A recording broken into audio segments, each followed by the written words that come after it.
Okay, we've got our Zeus connected. It is a Bluetooth dongle to the data communication link. We are on the home page of the Snap-on Zeus diagnostic platform. We've already linked up and identified it as a 2014 Jeep Wrangler. We're going to go into Engine.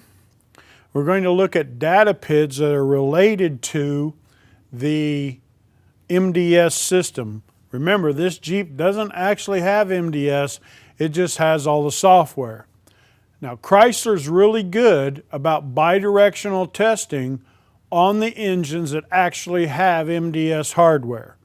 All of the software and all the data PIDs we're going to see on this Jeep, many customers of Jeeps think that they have MDS, they do not.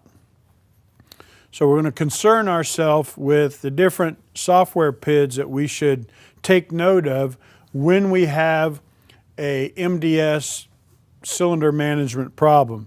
So looking through here, we can see an important one that has to do with MDS is the APP 2 volts. The pedal position sensor is the information that goes to the computer on driver demand. It's going to have two inputs to the computer, APP1 and APP2, so there's a redundant backup. If one fails, the computer can look at 2 as a backup because we don't physically have a cable to the throttle. We want to make sure that there's some backup information. So there's APP2 and then later we'll see an APP1. We may either see the pedal position in a voltage or in a percentage. We have several PIDs on this particular page on the Zeus that we want to concern ourselves with in regards to MDS. Notice that we have the injector pulse width in microseconds for cylinder 2, 4, and 6 on the left-hand side and 1, 3, and 5 on the right-hand side. If you are in cylinder management, MDS, you're going to see that injector pulse width go to 0 on the 3 cylinders that it would turn down. In the case of a Hemi with a V8, there would be 4 cylinders. So that's pertinent information to confirm that the computer is turning off the injectors when it's deactivating the cylinders.